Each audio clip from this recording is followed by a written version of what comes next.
ख़वातीन व हज़रात, उर्दू घर फेसबुक लाइव में आपका खैर मकदम है। आज उर्दू के अहम तरीन शायर मुनीर नियाज़ी की योम पैदाइश है।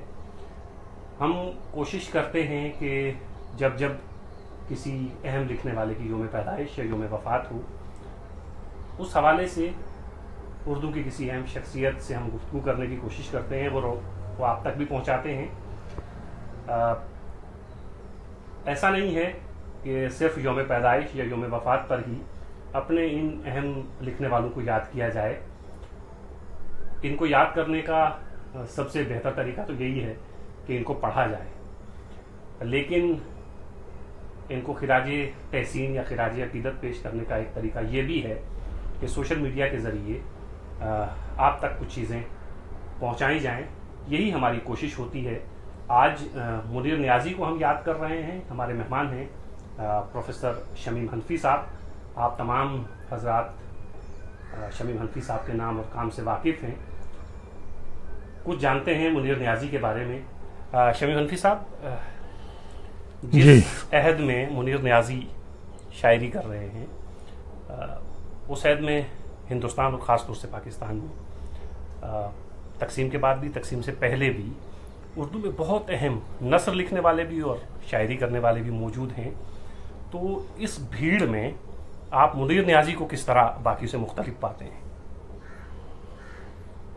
भाई, मुनीर नियाज़ी भीड़ के आदमी थे ही नहीं। वो चाहे जितने बड़े हुजूम में हों, सबसे अलग नज़र आते। और मेरा ख्याल तो ये है कि मुनीर नियाज़ी हमारे आखिरी बड़े शायर थे। यानी वो सिलसिला जो चला था फैज़ और राशिद और मीरा जी, अख्तरुल ईमान, मजीद अमजद वगैरह का, उसमें फिर मुनीर नियाज़ी का हम पल्ला कोई दूसरा शायर हमें दिखाई नहीं देता। मुनीर नियाज़ी की पूरी शख्सियत इतनी कशिश अंगेज थी मेरे लिए। मुझे हमेशा से उनकी शायरी बहुत पसंद थी और मेरा ख्याल है कि मुनीर नियाज़ी ने जिस नज़र से अपने ज़माने को देखा, कोई और शायर नहीं देख सका। वो हमारे ज़माने की दुनिया को इस तरह देख रहे थे जैसे ये कोई आफत ज़दा बस्ती है जिस पर अज़ाब नाजिल हुआ है। चीज़ें बिगड़ रही हैं, ख़राब हो रही हैं, तबाह हो रही हैं, हकीकी नहीं रह गई हैं, सच्ची नहीं दिखाई देती, बल्कि वाक़या ये है कि सब हर चीज़ पर गुमान होता है कि ये सब कुछ या तो ख्वाब में हो रहा है और या फिर गैर हकीकी है। तो मुनीर नियाज़ी के यहाँ तो एक अजीब व गरीब, कहना चाहिए कि उसकी शायरी का असर तो जादू के तौर पर होता है। शख्सियत भी मुनीर नियाज़ी की बहुत पुरकशिश थी। मेरा अपना ख्याल ये है कि मुनीर नियाज़ी के ज़माने के शायरों में, गज़ल गोयों में तो आपको मिलते हैं दो एक ऐसे जिनको आप कह सकते हैं कि एक कहना चाहिए कि जिसमें अच्छी शायरी के, गैर मामूली शायरी के आसार आपको दिखाई देते हैं। ज़फ़र इक़बाल के यहाँ या अहमद मुश्ताक़ के यहाँ। लेकिन बहरहाल मेरा गलत या सही, मेरा ख्याल ये है कि इस ज़माने की शायरी जो है वो दरअसल पहचानी जाएगी नज़्म के हवाले से। उसी तरीक़े से जैसे नस्र में हमारे यहाँ नावल का दौर ये कहा जाता है, तो शायरी में ये दौर जो है, गज़ल बहुत मकबूल हो जाती है, जल्दी मकबूल होती है, लेकिन गज़ल की मकबूलियत से धोखा नहीं खाना चाहिए। लोग तो जॉन एलिया का शेर ज़ाहिर है सुनने में बहुत अच्छा लगता है, कुछ उनकी अदाकारी की वजह से भी, कुछ उनका अंदाज और कुछ ये कि उसकी एक रूमानियत और कहना चाहिए कच्ची जज्बातियत जो है उसकी वजह से। लेकिन ये कि इस ज़माने के नज़्म गोयों ने जो शायरी की है और मुनीर नियाज़ी का दौर ये उसी तरह कहा जाएगा जैसे इंतज़ार हुसैन का दौर फिक्शन में है। ये इत्तफाक से दोनों दोस्त भी रहे और इंतज़ार साहब ज़ाहिर है कि मेरे बहुत करीबी दोस्त रहे इस रिश्ते से, नासिर काज़मी या मुनीर नियाज़ी का मामला ये रहा कि उनसे मुलाकात मेरी सिर्फ एक हुई जब वो हिंदुस्तान आए थे और उर्दू सर्विस पर उनका एक इंटरव्यू नशर हुआ था। तो मुझसे उन लोगों ने कहा, उर्दू सर्विस वालों ने, कि उनसे गुफ्तगू की जाए वो बहुत अच्छी गुफ्तगू थी। मुझे अफसोस है कि वो गुफ्तगू, मुनीर नियाज़ी नई नई शादी करके, उनकी पहली बीवी का इंतकाल हो चुका था, दूसरी उनकी नई बीवी जो थी उनके साथ लेकर के आए थे यहाँ, गालबन रामपुर की रहने वाली, और वो भी उनके साथ थी, और रेडियो स्टेशन पर भी उनके साथ आई और रिकॉर्डिंग हुई। तो मुलाकात, लेकिन वो बहुत अच्छी मुलाकात थी, तफसीली थी, बातचीत बहुत अच्छी हुई। मुनीर नियाज़ी मूड में थे, गुफ्तगू बहुत की। मुनीर नियाज़ी की गुफ्तगू भी कोई मुदर्रिसाना नौइयत की, जिस तरह आमतौर पर उर्दू के असातिज़ा बातें करते हैं, या कहना चाहिए क्लासरूम टीचिंग के दौरान जिस तरह की बातें की जाती हैं, उससे मुख्तलिफ। वो सरतापा तख्लीकी आदमी थे, और ऐसा गैर मामूली तख्लीकी आदमी जिसका अंदाज, जिसके, मुझे मुनीर नियाज़ी कई दोस्त मेरे दोस्त रहे, जैसे जावेद शाहीन उनके बहुत दोस्त थे, मेरे भी दोस्त थे। वो जाहिद डार बहुत दोस्त थे, जाहिद डार मेरे भी दोस्त हैं अभी भी। इंतज़ार साहब ज़ाहिर है कि बहुत मद्दाह थे मुनीर नियाज़ी के, और इंतज़ार साहब मेरे इस घर के फ़र्द की तरह थे, मेरे घर के। तो मेरा तो ख्याल यही कि नासिर काज़मी ने जैसे गज़ल की दुनिया में उनके जाने के बाद एक सन्नाटे का एहसास हुआ था, खैर उसके बाद ज़फ़र इक़बाल और अहमद मुश्ताक़ आ गए, जिन्होंने बड़ी हद तक कहना चाहिए कि गज़ल का वो वक़ार जो था उसको कायम रखा। लेकिन नज़्म में तो राशिद फैज़, मीरा जी और मजीद अमजद और अख्तर ईमान के बाद कोई शायर ऐसा नहीं था जिसको हम मुनीर नियाज़ी के बराबर का शायर कह सकें। मुनीर नियाज़ी का मामला ये था कि वो तो खैर खासी खुद पसंदी थी मुनीर नियाज़ी की तबीयत में। उनके दोस्त मुझे बताते हैं, उनके सारे दोस्त जो मेरे दोस्त हैं अब, कि वो किसी को खातिर में नहीं लाते थे मुनीर नियाज़ी, और आसानी से वो किसी को कबूल नहीं करते थे, अपने मासरीन का तो खैर। लेकिन मेरा ख्याल है कि मुनीर नियाज़ी बहुत अच्छे पारक भी थे शेर के। उन्होंने नस्र जो लिखी बहुत कम लिखी, लेकिन जो कुछ भी लिखी अब तो सुना कुल्लियात के तौर पर छप गई है वो, लेकिन बहुत गैर मामूली शायर। भाई शायरी को उसके वाकई कोई जवाब नहीं। शमीम साहब, आपने इंटरव्यू का जिक्र किया, जो मुनीर नियाज़ी का आपने इंटरव्यू किया है। पाकिस्तान में मैं पिछले दिनों एक इंटरव्यू सुन रहा था, परवीन शाकिर ने एक उनका इंटरव्यू किया है, तो उस इंटरव्यू में उन्होंने इस चीज़ का जिक्र किया है कि मैं हिंदुस्तान में गया, शमीम हनफी साहब ने मेरा एक इंटरव्यू किया, तो वो जो सवाल परवीन शाकिर ने उनसे किया, तो उन्होंने कहा कि कुछ इस तरह की ही बात शमीम साहब ने भी मुझसे पूछी थी कि ये जो आपकी दुनिया में जो ये जो तख्लीकी दुनिया है, इसमें जब हम दाखिल होते हैं तो ये एक तरह का तिलिस्म है, इसमें हम दाखिल होते हैं तो खो जाते हैं। तो उनका कहना यह था कि ये खुद ब खुद हो जाता है, जो उस इंटरव्यू में उन्होंने कहा। लेकिन मैं आपसे ये जानना चाहता हूं, देखिए हर बड़े शायर के यहाँ ये होता है। और एक बात मैं आपसे अर्ज करूं, इस बात से कि शायरी ज़िंदगी के तजुर्बों की पैदावार होती है, होगा ऐसा, लेकिन शायरी के ज़रिए जो दुनिया हमारे सामने आती है, अदब के ज़रिए जो दुनिया हमारे सामने आती है, वो हमारी हकीकी दुनिया का, जीती जागती दुनिया का अक्स नहीं होती। वो एक मुतवाज़ी दुनिया होती है, पैरेलल वर्ल्ड होता है वो। तो हमेशा याद रखिए कि अदब और आर्ट के ज़रिए जो हकीकत हमारे सामने आती है, वो हकीकत की जूं की तूं तस्वीर नहीं होती। वो तो बहुत मामूली लोग भी कर सकते हैं। लाइकनेस जिसको कहते हैं पेंटिंग में, कि आपका चेहरा बिल्कुल आपका चेहरा कोई बना दे, ये तो मश्क से कोई भी बना सकता है। लेकिन आपके चेहरे को देख करके आपकी शख्सियत का वो उनसुर जो आम आदमी नहीं देख सकता, उसको बड़ा आर्टिस्ट किस तरह देख लेता है, और उसके एक खत में, एक स्ट्रोक में वो चीज़ आ जाए, ये ज़ाहिर है कि बड़ी चीज़। तो शायरी और अदब में भी यही होता है। अफसाने में, नावल में, शायरी में के ज़रिए दुनिया की जो तस्वीर आती है, ये मत कहिए कि वो दुनिया गोया कि जीती जागती दुनिया है, ये अहमकाना ख्याल है। वो दुनिया एक मुतवाज़ी दुनिया होती है, पैरेलल वर्ल्ड होती है।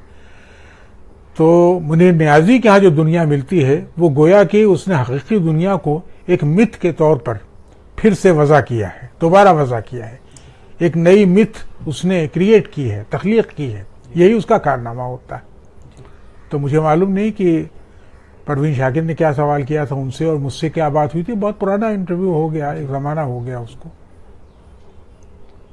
लेकिन वो गुफ्तगू तकरीबन मेरे ख्याल में 45 मिनट की, 1 घंटे भर की, मुझे याद भी नहीं कितनी देर की हुई थी उर्दू सर्विस की तरफ से। और मुझे अफसोस ये है कि उस मौके पर उन्होंने तस्वीरें खींची और ये गुफ्तगू उसको ट्रांसक्राइब करा के कुछ मेरे बहुत से इंटरव्यूज इन लोगों ने छापे हैं, लेकिन ये इंटरव्यू मैं कहता हूँ कि मुन्ने न्याज़ी की तलाश करूँ। मुन्ने न्याज़ी से खुद मुझे बहुत दिलचस्पी रही हमेशा।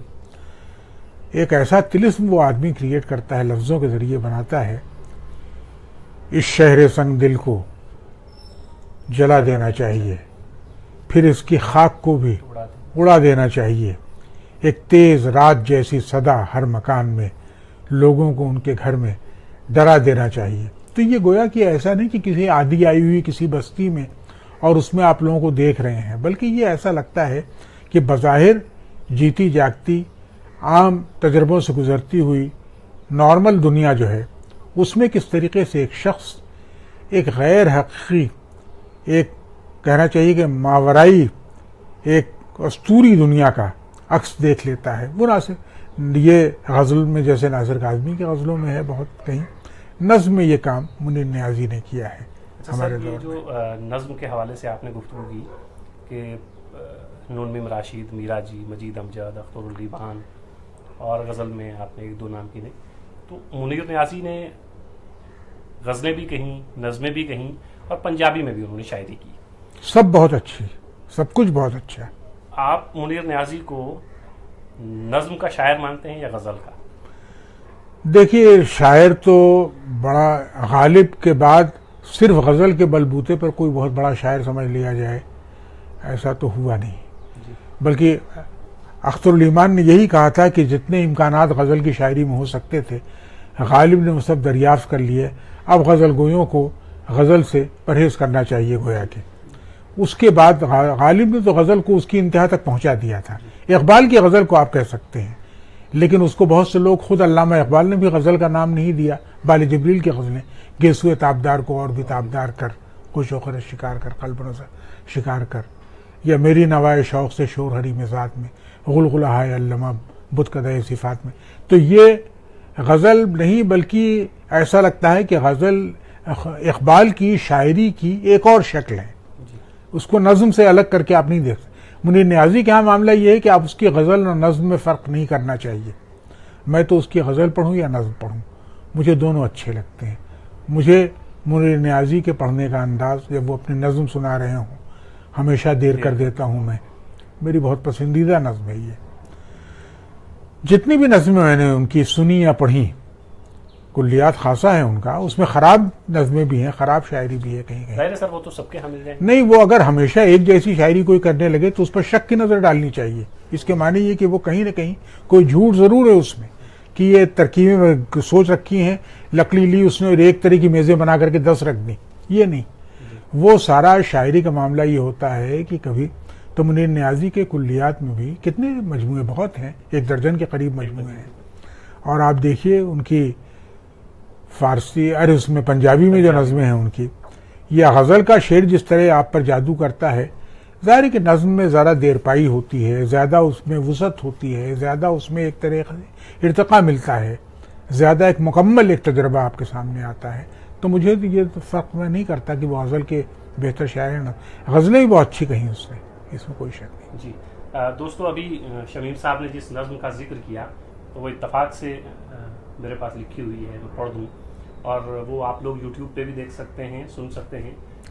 मुनीर न्याज़ी की अपनी आवाज़ में लोग रोने लगे थे, मैंने देखा ऑडियंस में। एक बड़े फनकार सामने बैठे रो रहे हैं, ऑडियंस में मैंने देखा कि लोग अपने आंसू पोंछ रहे थे। जी जी जी, और वो भी कोई मामूली ऑडियंस नहीं है सर, सब बड़े गायकार। हमेशा देर कर देता हूँ मैं, ज़रूरी बात कहनी हो, कोई वादा निभाना हो, उसे आवाज़ देनी हो, उसे वापस बुलाना हो, क्या कहने, हमेशा देर कर देता हूँ। मदद करनी हो उसकी, यार की ढारस बनाना हो, बहुत देरी ना रस्तों पर किसी से मिलने जाना हो, हमेशा देर कर देता हूँ मैं। बदलते मौसमों की सैर में दिल को लगाना हो, किसी को याद रखना हो, किसी को भूल जाना हो, हमेशा देर कर देता हूँ मैं। किसी को मौत से पहले किसी गम से बचाना हो। वाह वाह वाह, क्या क्या किसी को मौत से पहले किसी गम से बचाना हो, हकीकत और थी कुछ, उसको जाके ये बताना हो। वाह वाह वाह, हमेशा देर कर देता हूँ। सुभान अल्लाह। तो ये हैं मुनीर नियाज़ी और एक जो पंजाबी का हमने अभी जिक्र किया था, तो एक चार चुप चीज़ां कुछ हाँ, ऐसे, हाँ, और एक वो है कुछ उंजवी रावा औखियां सन, कुछ गल विच गम दा तोक भी सी, कुछ उंजवी रावा औखियां सन, कुछ गल विच गम दा तोक भी सी, कुछ शहर दे लोग भी जालिम सन, कुछ सानू मरन दा शौक भी सी। ये उर्दू में भी है ये। अच्छा, कुछ शहर के लोग भी जालिम थे और कुछ तो ये है जी। बहुत से अशार हैं जो मुनीर नियाज़ी को हम कोट कर सकते हैं। शमीम साहब, ये जो पुरअसरार दुनिया है, जो जिसका आपने भी जिक्र किया, जो मुनीर नियाज़ी ने खल्क की ये दुनिया, और वो जाहिर है वो तख्लीक़कार की अपनी एक दुनिया है, तो उस पुरअसरार दुनिया को उससे पहले आप देखते हैं कि उर्दू शायरी में इस तरह की चीज़ें मौजूद हैं, उसके बाद तो खैर कोई उनकी देखिए जिस तरह की गुमशुदगी आपको या दुनिया को, कायनात को एक भेद के तौर पर देखने की कोशिश, इकबाल ने जो ये मिसरा कहा है कि मैं ही तो एक राज था सीने कायनात में, तो ये सिर्फ एक इस मामले में नहीं कोई मिस्ट्री है जिसको कोई जासूस सॉल्व कर लेगा, सुराग रसा कोई सॉल्व कर ले, बल्कि यहाँ भेद से मुराद ये है कि इसमें जो कुछ जितना दिखाई देता है उससे ज्यादा तो वो है जो नजर नहीं आता, लेकिन हकीकी है। जितना जमीन के ऊपर है आइसबर्ग की तरह, उससे कई गुना ज्यादा समंदर के नीचे है। तो बड़ा शायर जो होता है, बड़ा आर्टिस्ट जो होता है, वो जिंदगी का भेदी होता है, राज़दां होता है। वो उन राजों तक पहुंच जाता है जहां हमारी आम इंसानों की आंखें नहीं पहुंचती। इसीलिए तो कहा गया कि थर्ड आई, तीसरी आंख, शिवा की तरह एक आंख आर्टिस्ट की या शायर की, अदीब की पेशानी पर भी होती है। यही है कि जिस तरह बड़ा मुगन्नी कोई गा रहा हो, कुमार गंधर्व गा रहे हो, भीमसेन जोशी गा रहे हो, मल्लिकार्जुन मंसूर हों या किशोरी अमोनकर हों, तो उनके गानों में जो आवाज़ें सुनते हैं वो क्या सिर्फ इस दुनिया की आवाज़ें होती हैं? सिर्फ वही राग थोड़ी होते हैं जो आपको आम जिंदगी में सुनाई देते हैं। ऐसा लगता है कि ज़मीन और आसमान की सरहदें मिल गई हैं, लोक और परलोक एक हो गए हैं। तो ये कैफियत जो होती है शायरी में भी होती है। इस तरह का भेद, इस तरह का रम्ज या इस तरह का राज दरियाफ्त कर लेना जिंदगी में मुनीर नियाज़ी जैसों का काम था। मुनीर नियाज़ी को आप देखें चलते हुए तो आम आदमियों से मुख्तलिफ भी दिखाई देता था, अपने आप में गुम।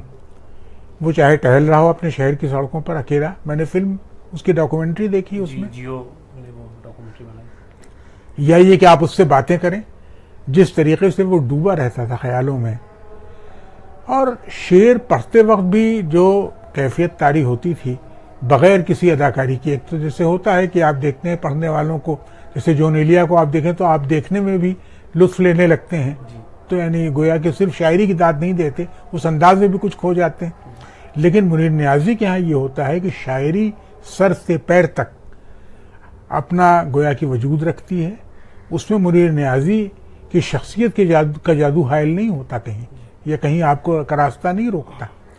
आप उसको जिस तरह वो शेर पढ़ते, यही नज़्म जिस तरह जो अभी आपने पढ़ के सुनाई, हमेशा देर कर देता हूँ मैं, या और भी जो मुनीर नियाज़ी की नज़में हैं कि उन उम्मतों का जिक्र जो रास्ते में मर गई, उन बस्तियों का जिक्र जो हद से गुजर गई, उसके यहाँ जो तलमीहें आती हैं, इशारे आते हैं, कभी आसमानी साहिब के कुरान का की ये तलमीह है गोया की, और मुख्तलिफ कहना चाहिए कि जो असातीर हमारी देवमालाएँ रही हैं, तो मुनीर नियाज़ी का कमाल ये है कि उसने एक नई देवमाला वज़ा की है। मैंने जो उस पर मजमून लिखा जो मेरी किताब हम सफ़रों के दरमियान में शामिल है, उसका शायद उन्वान ही यही है, एक आफतज़दा बस्ती की देवमाला। तो ये ऐसा मालूम होता है कि वो एक नई मिथ क्रिएट कर रहा है। तो मुनीर नियाज़ी के तो शेर पढ़ने का अंदाज भी वही होता है, और कैसी कैफियत होती है आप देखिए कि बेचैन बहुत फिरना, घबराए हुए रहना, क्या है दूसरा मिसरा, जज्बों की दहकाए हुए रहना, एक शाम सी कर रखना काजल के करिश्मे से, एक रात सा आंखों में चमकाए हुए रहना, आदत ही बना ली है तुमने तो मुनीर अपनी, ये तो मक्ता है उसका, जिस शहर में भी रहना, उकताए हुए रहना। या कभी कभी आप देखिए दो मिसरों में भी जिस तरह वो अपनी बात कहता है कि किसी को उम्र रवां का हिसाब क्या देते। सवाल सारे गलत थे, जवाब क्या देते।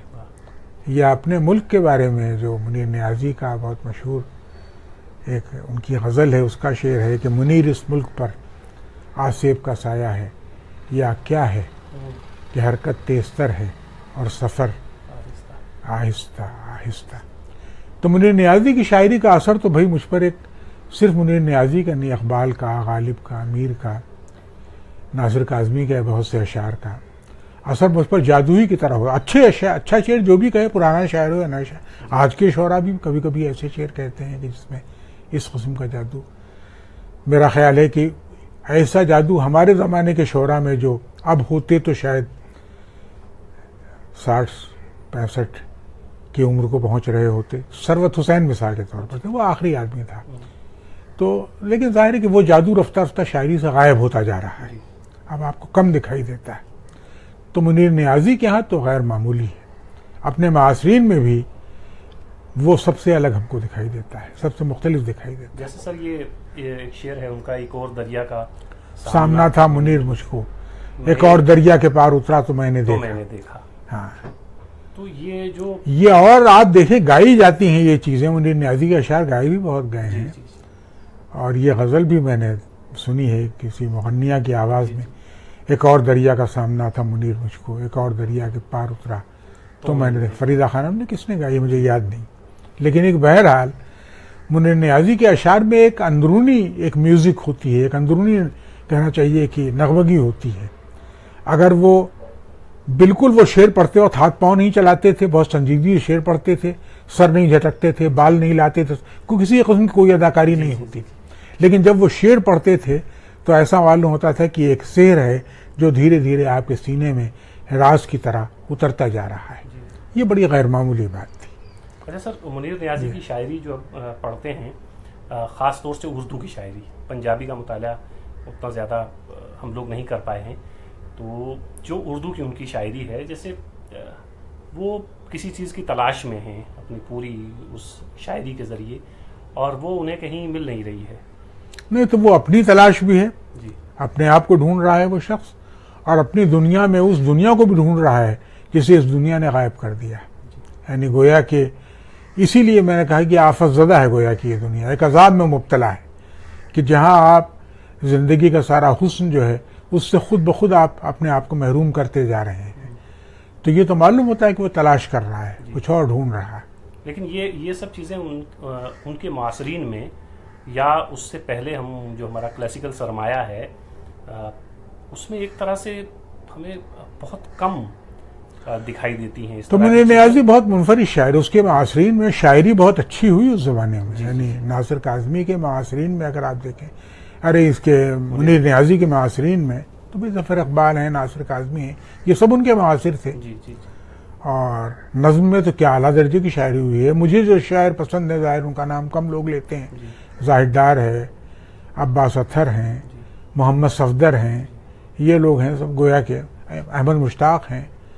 तो कहना चाहिए कि गज़ल और नज़्म की जो शायरी जिस तरह की हुई है, लेकिन ये शहर आपको जैसे नासिर काज़मी क्या पहली बारिश की गज़लों में मिलता था, जादू था, सपना था, क्या था, मैंने तुझमें क्या देखा था, या मैंने जब लिखना सीखा था पहले तेरा नाम। अब तेरा से मुराद क्या है? ये हमद का शेर है या अपने महबूब को खातिर करके कह रहे हैं। कहने का मतलब यह है कि ये एक शायरी वही अच्छी जिसमें थोड़ा सा इबाहम बाकी रहे, सब कुछ हमारी समझ में ना आ जाए। तो ये खूबी हमें मुनीर नियाज़ी के यहाँ मिलती है। मुनीर नियाज़ी के ज़माने के शोरा में अगर आप देखें ये सब जो उनके मासरीन, जिनमें से कई मेरे दोस्त हैं, तो ज़ाहिर है कि वो सेहर, वो जादू हमें कम कम दिखाई देता है। बहुत सी आपको मिलेंगी सलीमुर रहमान की, मोहम्मद सलीमुर रहमान की, दोनों नाम से शायर गुजरे हैं। सलीमुर रहमान की भी एक नज़्म नहीं, सलीम अहमद की शायरी का भाई मैं बहुत ज़्यादा मद्दाह नहीं हूँ, मुझे उनकी नसर अच्छी लगती है और वो है, लेकिन बैर उनकी गज़लों में अशार तो मिल जाते हैं, लेकिन मैं उनकी मशरिक़ हार गया इस तरह की नज़में, लेकिन मैं बहुत ज़्यादा उस शायरी का मद्दाह नहीं हूँ। उस ज़माने के शोरा में नज़्म में मेरी सबसे बड़ी पसंद जो है वो मुनीर नियाज़ी हैं। और गज़ल में ज़ाहिर है कि नासिर काज़मी थे उस वक्त। तो शमीम साहब, क्या हम ये कह सकते हैं कि जो शायरी मुनीर नियाज़ी के ज़रिए हम तक पहुंची, या जो लहजा मुनीर नियाज़ी का था, वो उसके मौजिद भी थे और ख़ातिम भी? देखिए, सरप्राइजेस तो हमेशा होते हैं। बहुत से शोरा की नज़में मैंने पढ़ी जिनमें एक गुमशुदगी की वही